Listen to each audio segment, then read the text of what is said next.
UK Prime Minister Keir Starmer and US President Joe Biden have dismissed Vladimir Putin's threat of a potential war. The leaders have met in Washington to discuss foreign policy, including talks around the Middle East conflict and the Ukraine war.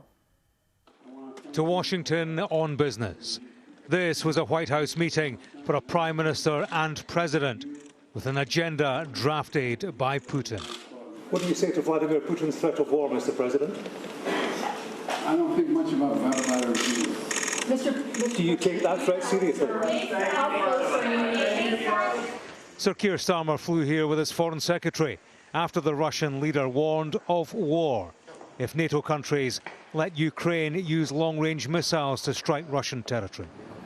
By the time they arrived, Moscow announced it had expelled 6 UK diplomats for spying. These are pictures of them, broadcast by Russian state television. We've chosen to blur their faces. The Foreign Office dismissed the spying claims as completely baseless. There was no podium finish to this meeting, no substantive announcement.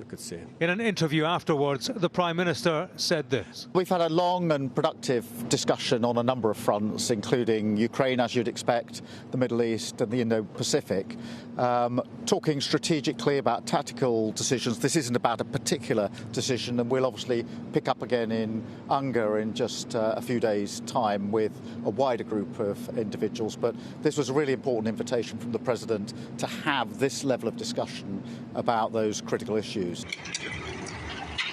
As conflict continues, Ukraine has pushed Western allies for permission to fire the missiles they've supplied into Russia.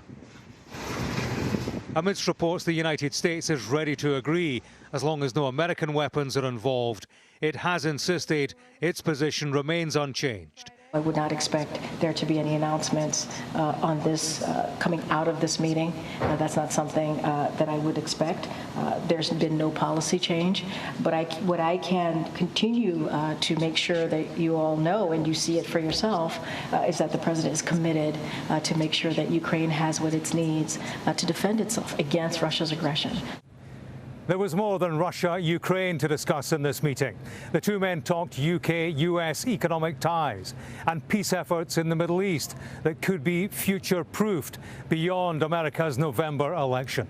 In this building, there was a small matter of Joe Biden's legacy looming large.